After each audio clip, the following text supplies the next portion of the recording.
여러분, 오늘 설교 제목은 잘 살고 있습니까? 라는 제목입니다. 한국의 사회심리학자 한 분의 말씀에 의거하면 한국 사람들이 생각하는 미들클래스, 중산층이라는 개념과 서양 사람들의 중산층의 개념이 확연하게 다르다는 것을 그는 밝혔습니다. 한국 분들, 우리는 특별히 재산과 재물, 돈을 가지고 상류층이냐 중산층이냐 이렇게 나누더라고요. 뭐 아파트 몇 평에 살고 어떤 차를 타고 다니고 월 수입이 얼마고 뭐 이런 이야기를 합니다. 그런데 유러피안들은요, 자기의 확고한 철학을 가지고 남에게 휘둘리지 않고 말입니다, 자기 스스로 무엇인가 판단하고 또 누군가의 그 의견에 반론을 제기할 수 있고 또 나름대로의 지식을 가지는 그런 사람들이 중산층 사람이다라고 이야기합니다. 그들에게 중산층에는 돈에 대한 것은 한 구절도 없었습니다. 여러분, 이것을 보아도 우리는 참 잘 살고 있다라는 그 명제에 대한 해답이 다른 것 같습니다. 그래서 오늘 이 질문을 지금 여러분에게 먼저 던집니다. 여러분, 지금 잘 살고 있습니까? 오늘 이 질문에 해답을 찾는 귀한 시간이 되시고, 어떻게 사는 것이 잘 사는 것인지 오늘 깊이 배우고 깨닫는 시간, 그래서 하나님께 영광 돌리는 귀한 시간이 되기를 간절히 축원드립니다. 오늘 본문 말씀은 누가복음 19장 11절에서 27절의 말씀이었는데요. 이 말씀은 우리 주님께서 삭개오, 여러분 기억하실 겁니다. 그를 만나서 구원해 주시고 그의 집에 초대받아서 크게 만찬을 하신 후에 그 삭개오 집에 모여있던 사람들과 제자들에게 비유를 들어서 가르치신 것을 기록한 내용입니다. 저와 여러분에게도 그대로 적용되는 말씀이기 때문에 잘 깨달아 실천함으로 여러분 모두 하나님의 은혜와 축복 속에 사시기를 간절히 소망하면서 오늘 본문 말씀을 이제 하나씩 읽어가며 시작해 보겠습니다. 사람들이라고 11절에 시작합니다. 이 사람들, 이 군중들이 누굴까요? 여러분, 이는 삭개오를 회복시키시고 그 집에 함께 식사를 하신 후에 말씀하신 것이니 여기에 모인 사람들은 바로 삭개오 집에 모여있던 그 사람들, 그리고 제자들이라는 것은 이제 여러분 쉽게 알 수 있을 것입니다. 그런데 그 제자들에게 주님께서는 왜 오늘 이 이야기를 그들에게 말씀하셨을까? 이것이 중요합니다. 비유로 설명하신 그 동기를 우리는 알아야 하겠습니다. 이는 예수님께서 삭개오의 구원과 아브라함 자손이 되었음을 말씀하셨을 때 제자들은 이제 하나님의 나라가 예루살렘에서 곧 임하게 될 것으로 착각하고 정치적으로, 군사적으로 예수님이 로마를 정복하고 당장 유대인의 왕국을 다시 회복시켜 세워서 하나님의 나라가 그때부터 영원히 지속되게 만들어 주실 것이라고 확실하게 믿어버렸습니다. 특별히 제자들이 주님께서 왕이 되시면 자신들을 높은 자리에 한 자리씩 차지하고 떵떵거리며 살 것이라고 기대하고 있었기 때문에 아주 우쭐대고 기분 좋아하고 있었던 것입니다. 이런 이유로 주님께서는 그들의 오해를 바로 잡으시려고 말씀하신 겁니다. 그 결과 어땠을까요? 이렇게 말씀하시고 나면 그들이 깨달았어야 되는데 사람들은요, 자기가 가진 어떻게든 한번 입력된 그 생각들을 쉽게 바꾸지 않아요. 그 당시의 제자들도 마찬가지였습니다. 그들은 이때뿐만이 아니라 주님께서 죽음에서 부활하시자 곧바로 묻습니다. 주님, 이제 로마를 다 이기고 승리하고 우리를 회복시켜 주실 때입니까? 이렇게 묻습니다. 결국 바뀌지 않습니다. 성령께서 그들에게 임하시기 전 오순절 전까지는 하나도 바뀐 것이 없었어요. 여러분, 우리는 어떨까요? 우리는 지금 어떤 생각으로 주님을 따라가고 있습니까?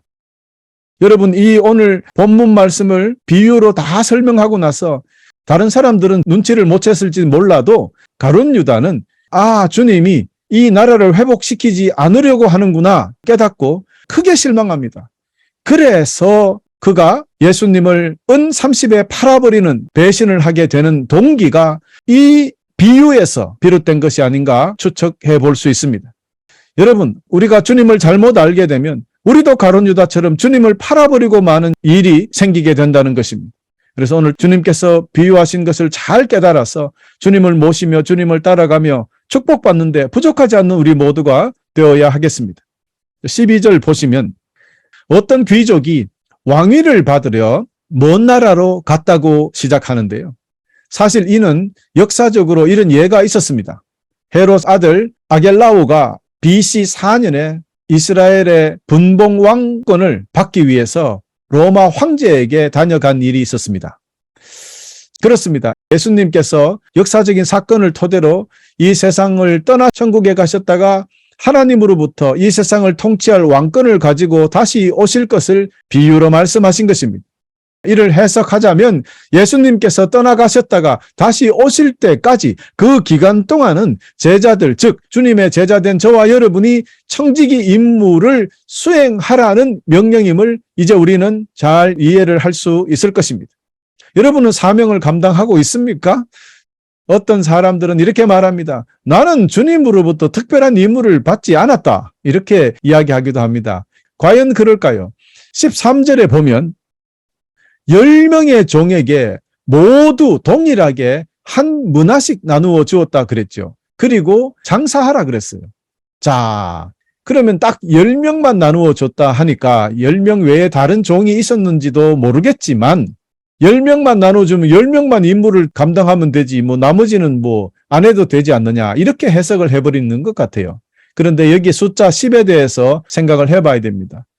이스라엘 사람들이 생각하는 넘버 10, 이 숫자 10은 모든 것을 상징하기도 합니다. 퍼펙트 넘버입니다. 그래서 10명만 부른 것이 아니라 모두를 불렀다라고 해석하는 것이 옳을 것입니다. 모든 종에게 동일한 임무를 주었다라고 해석하는 것이 옳습니다. 그렇다면 이것을 우리에게 대입해 봅시다. 목사에게만 임무를 줬습니까? 전도사님에게만 임무를 줬습니까? 아니올시다. 저와 여러분 우리 모두에게 임무를 주셨습니다. 그러므로 우리가 성령님 안에서 우리에게 맡겨진 사명을 충성스럽게 감당해야 합니다. 우리가 주님의 사명을 위해서 일하기만 하면 우리 주님께서는 주님의 사명을 잘 우리가 감당할 수 있도록 힘과 능력과 지혜를 부어주시는 것입니다. 여러분이 주님의 일을 하면 할수록 하나님께서는 영육 간에 강건하게 만들어 주시고 모든 것이 잘 되는 축복까지 베풀어 주시는 것입니다. 자, 14절 15절 들어가 봅니다. 그 먼 나라로 간 주인을 미워해서 비밀리 사람들을 뒤따라 보내서 왕위를 줄 사람들에게 말을 전했어요. 우리는 그 사람이 왕이 되는 것을 원치 않습니다 이랬어요. 그러나 귀족은 왕위를 받아 돌아오죠. 여러분, 백성들이 그분이 왕이 되는 것을 반대해서 따로 사람을 보낸 것은 이것도 역사적으로 있었던 일입니다. 헤롯의 아들이 로마로 갔을 때 그가 분봉왕이 되어서 돌아오는 것을 반대했던 유대인들이 사절단을 만들어 비밀리 로마로 보내는 사건이 있었습니다. 그러니 14절의 비유와 역사적인 사건은 일치합니다. 여러분 무슨 뜻입니까? 우리에게 임무를 맡기시고 지금 천국에 가 계시는 주님 다시 돌아와서 왕이 되지 못하게 하려고 사탄은 하나님에게 예수님 보내지 말라고. 지금 사탄이 하는 일이 그거 아닙니까? 주님이 여기 다시 안 왔으면 좋겠는 거죠. 그리고 예수를 믿고 주님의 일을 열심히 하는 성도들을 유혹해서 파괴시키려고 하는 겁니다. 아무리 이렇게 사탄의 세력과 그에 또 동조하는 참 악한 사람들이 주님의 사역을 막으려고 또 믿는 주님의 제자들의 일을 막으려고 노력한다고 해도 15절에 보니까 결코 이를 막을 수가 없어요. 주님은 만왕의 왕이 되셔서 분명히 다시 재림하십니다. 이 15절에 왕위를 받아 돌아오신 그분은 다시 오실 우리 주 예수님을 상징한다는 것을 명확히 알 수 있을 것입니다. 이렇게 마지막 날에 재림하시는 예수님은 제자들을 부르셔서 각각 그에게 맡겼던 그 일들을 잘 했는지 결산한다는 뜻이죠. 자, 16절부터 결산의 내용이 나옵니다. 16절 첫 번째 종이 결산을 합니다. 주인님께서 한 문화를 나에게 주셨는데 제가 열심히 일해서 10문화를 만들었습니다. 자, 여기에 자꾸 문화가 나옵니다. 한 문화는 석 달치 월급 정도로 생각하시면 좋겠습니다. 그러니까 석 달치 봉급을 가지고 30개월치 돈을 벌었는 거죠. 그렇게 내어놓으니까 17절에 왕이 그에게 잘했다. 착하고 충성된 종아라고 이제 말씀하시면서 너에게 10개의 마을을 맡기겠다라고 했어요. 자, 그런데 여기서 여러분 지극히 작은 일이라고 하셨네요. 이 지극히 작은 일은 조금 이따가 설명을 더 드리기로 해보고요. 작은 일을 했는데 10개의 마을을 다스릴 수 있는 권세를 주셨다는 말은 균형에 맞지 않는 큰 보상을 주셨다라는 뜻으로 해석하면 됩니다. 그것은 하나님 되시고 왕 되시는 주님 마음이다. 내 마음대로야. 이런 뜻입니다. 주님께서 모든 능력과 권세를 가지고 계신 분이다라는 것을 지금 드러내시고자 하는 것이고, 두 번째는 이렇게 작은 일에 우리가 주님께 충성하면은 큰 것으로 보상해 주시는 하나님의 사랑과 은혜를 설명하시고자 했던 거예요. 그러니 그 하나님의 은혜와 사랑을 우리가 이해하고 감사하며 충성하는 우리가 되어야 하겠습니다. 두 번째 종도 왔어요. 주인님이 한 문화 주셨잖아요. 그런데 이제 제가 5개를 남겼어요. 그러면 3, 5, 15, 15개월치 돈을 벌었습니다. 라고 하니까, 그래, 5문화를 남겼으면 너는 5마을을 다스려라. 이것 역시 여러분, 이치에 맞지 않습니다. 작은 일에 충성했는데 5마을을 맡기다니요. 여러분, 여기서 우리가 깨달아야 할 것은 10개를 버나 5개를 버나 또 그렇다고 해서 10마을을 다스리나 5마을을 다스리나 그런 게 중요한 것이 아니라 오늘 이 비유의 핵심은 충성입니다. 십자가의 수고를 안다면 우리는 충성할 수밖에 없게 된다는 것.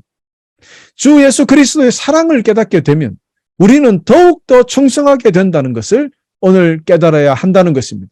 그러므로 중요한 것은 여기에 나오는 숫자가 중요한 것이 아니라 충성이라는 단어에 방점이 찍혀져야 하는 것입니다. 그러므로 우리 모두 각자의 맡겨진 일에 충성할 때 얼마를 버는지에 상관없이 주님께서는 상급을 주신다는 것을 기억해야 한다는 것입니다.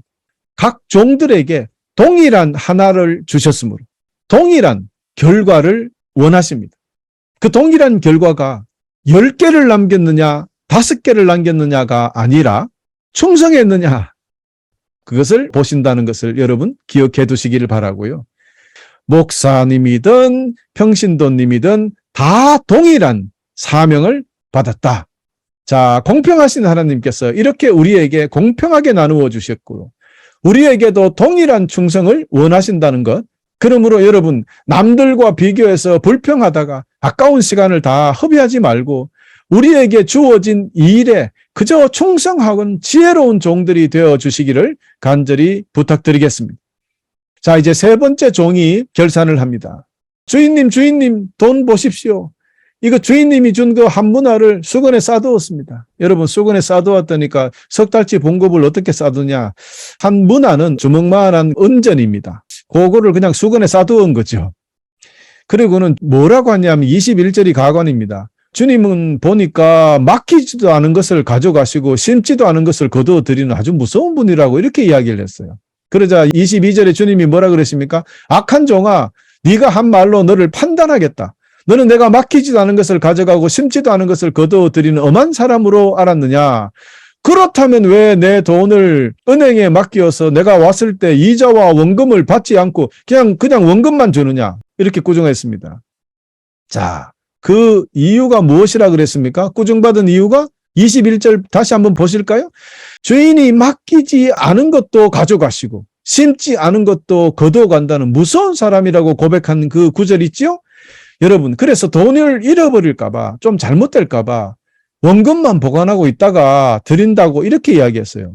그러니 주님이 이 종의 대답을 들으시고 뭐라 그랬습니까? 그 종에게 악하다 그랬어요. 악하다. 야, 생각 잘못했다가 아니라 악하다 그랬어요. 어떻게 주님에 대해서 잘못 이해한 것을 악한 사람이 될까요? 주님을 모르는 자가 악한 사람들입니다. 주님을 믿지 않는 자가 죄인들이에요. 물론 여러분, 사람을 다치게 하고 그건 죄죠. 그러나 가장 큰 죄가 주님을 믿지 않는 죄입니다. 주님에 대해서 잘 모르는 것이 죄라는 것을 알아야 합니다. 여러분, 그러면서 네가 한 말로 내가 너를 판단하겠다 말씀하셨어요. 이는 마태복음 12장 36절에서 37절에 주님께서 벌써 말씀하신 이야기입니다. 사람이 무심코 내뱉은 사소한 말이라도 심판의 날에는 책임을 져야 한다. 너의 말에 근거하여 너가 의롭다고 판정을 받을 수도 있고 죄가 있다고 판정을 받을 수도 있다. 주님이 이렇게 말씀하셨어요. 예수님께서는 악한 종의 주장에 근거해서 그를 정죄하신 것이죠. 이는 물론 우리가 말 조심해야 된다는 가르침도 있고요. 그러나 더 중요한 것은 종이 주인에 대한 잘못된 인식이나 지식 때문에 주님께서 맡기신 이 일을 제대로 감당하지 못하게 되었다라는 사실에 초점을 두어야 한다. 여러분, 이 종의 태도가 원래 게을러서 일 안 했을 수도 있습니다. 물론 그래도 문제가 되겠지만 더 큰 죄는 주인에 대한 지식이 부족하다는 것. 그래서 모든 것이 잘못된 방향으로 흘러가 버렸다는 것이 되는 것입니다. 여러분은 우리의 주인 되시는 주님에 대해서 얼마나 알고 계십니까? 호세아서 4장 1절과 6절이 이렇게 경고하고 있습니다. 이스라엘 자손아, 여호와의 말씀을 들어라. 여호와께서 이 땅의 주민들을 꾸짖으신다. 이 땅에는 진실도 없고 인애도 없고 하나님을 아는 지식도 없다. 내 백성이 지식이 없어서 망한다. 너가 지식을 거부했기 때문에 나도 너희가 내 제사장이 되지 못하게 하겠다. 너희가 너희 하나님의 가르침을 잊어버렸으므로 나도 너희 자녀를 잊을 것이다. 여러분 보셨지요? 주님께서는 여호와에 대한 지식이 없어서, 즉 주님의 말씀을 몰라서 망한다. 그리고 하나님으로부터 잊혀질 것이라고 분명히 경고하고 있습니다. 호세아서에 이처럼 주님을 모르는 사람들, 주님에 대한 지식이 없는 사람들, 즉 주님의 말씀을 모르는 사람들은 온갖 죄를 지으며 살게 되어 있기 때문에 하나님의 축복을 받지 못하고 결국에는 우리 주님의 심판을 받아서 완전히 망하게 된다고 설명하고 있습니다. 여러분, 그렇다면 우리는 어떻게 해야 됩니까? 그 답이 6장에 있습니다. 6장 1절에서 3절을 보면 가서 여호와께 돌아가자. 여호와께서 우리를 치셨으나 다시 낫게 해 주실 것이고 우리에게 상처를 내셨으나 다시 아물게 해 주실 것이다. 여호와를 알자. 우리가 여호와를 아는데 전력하자. 날마다 새벽이 오듯이 주도 틀림없이 오실 것이다. 소나기처럼 땅을 적시는 봄비처럼 주님께서 오실 것이다. 여러분, 벌써 예언되어 있는 말씀입니다. 그렇습니다, 여러분. 우리가 먼저 여호와께 돌아가야 합니다. 이는 악한 길, 사탄의 왕국에서 떠나서 하나님께 돌아오는 것을 이야기합니다. 이것을 진정한 회개라고 하지 않습니까? 그렇습니다. 첫 번째 단계는 우리가 회개하고 주님 앞에 돌아오는 것이고, 두 번째는 여호와를 아는 것입니다. 그것도 대충 아는 것이 아니라 우리의 모든 힘과 우리의 정성과 우리의 마음과 우리의 모든 노력을 다하여 그야말로 전심전력으로 여호와를 알아야 하는 것입니다. 거듭 말씀드립니다. 우리가 멸망받지 않으려면 주님께 돌아가야 되고 주님을 알아야 하는 것입니다. 이를 여러분 실천하여서 영원히 축복받는 여러분 되시기를 간절히 축원합니다. 이제 마지막 24에서 27절 함께 보시겠습니다. 이제는 주님에게 벌을 받는 자들이 나타납니다. 여러분, 열심히 일해서 많은 이익을 낸 사람은 더 풍성하게 된다는 것을 알려주셨습니다. 또 한 문화를 받고도 일하지 않았던 청지기들처럼 주님의 왕권을 인정하지 않았던 자들, 즉 주님에게 반란을 일으키고 배신한 자들, 이들은 우리 주님께서 다시 오시는 재림의 날에 큰 벌을 받게 된다는 것이 이 문화 비유에 숨겨져 있는 또 이야기입니다. 여러분, 이 문화 비유를 통해서 여러분은 무엇을 얻었습니까? 이 문화 비유를 통해서 하나님의 나라가 당장 온다는 것은 잘못된 생각이다. 이것은 지금도 여러분에게 다시 한번 제가 말씀드립니다. 어떤 목사든 어떤 누구든 매를 며칠 몇 시에 주님이 오신다고 말하는 순간에 그 앞에서 소리치십시오. 이단이다. 너 가짜지. 주님께서도 마지막 때는 하나님께 속해 있어서 나도 모른다라고 말씀하셨는데 주님이 오시는 날을 안다면 그 자가 예수님보다 더 높은 자입니까? 절대로 그럴 수 없습니다. 성경적이지 않습니다. 내일 오실지 모레 오실지 언제 오실지는 모른다라는 것이 정답이고요. 그러나 그 마지막 때가 아주 가까이 왔다는 것은 분명한 사실이다. 지금 제가 말씀드린 이상의 말을 하는 사람은 절대로 믿지 말고 따라가지 마시기를 간절히 축원하고요. 그래서 오늘 이 문화 비유를 통해서 재림의 주님을 기다리며 각자 우리에게 맡겨진 그 일을 열심히 하면서 충성해야 될 때라는 것을 가르쳐 주시는 거예요.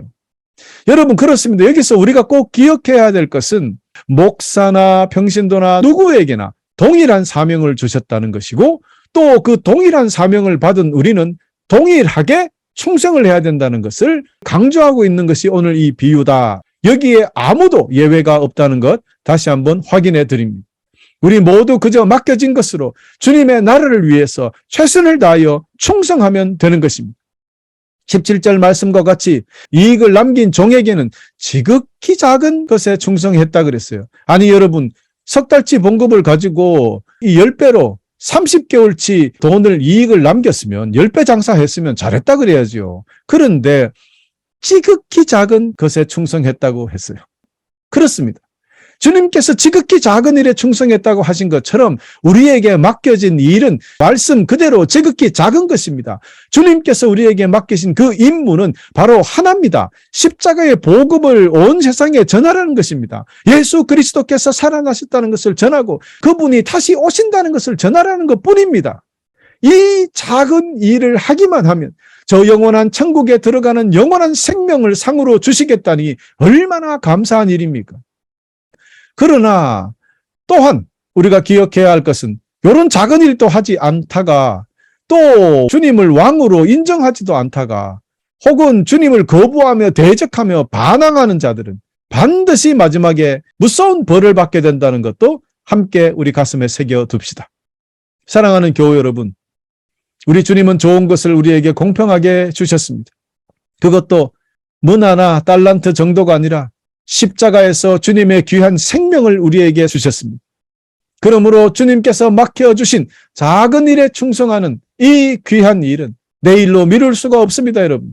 지금 당장 우리 주님을 믿음으로 최후 심판을 면하고 영원한 구원의 선물을 받을 준비를 매일매일 하며 살아가야 하겠습니다. 또한 지금도 주님을 믿으며 충성하고 있는 여러분들, 제발 멈추지 말고 계속 충성하며 사시기를 간절히 축원합니다. 교우 여러분, 이렇게 주님께서 맡겨주신 그 작은 일, 주님의 십자가의 복음을 전하는 일, 즉 이 땅에 하나님의 나라를 건설하는 일, 확장시키는 일, 열심히 하셔서 축복 속에 살아가는 그런 사람이 잘 사는 사람입니다. 오늘 복음을 전하기 전에 여러분, 제가 처음에 여러분에게 물었습니다. 여러분은 지금 잘 살고 있습니까? 주님의 십자가의 일, 주님께서 맡기신 임무를 잘 감당하고 있는 자가 잘 사는 자들입니다.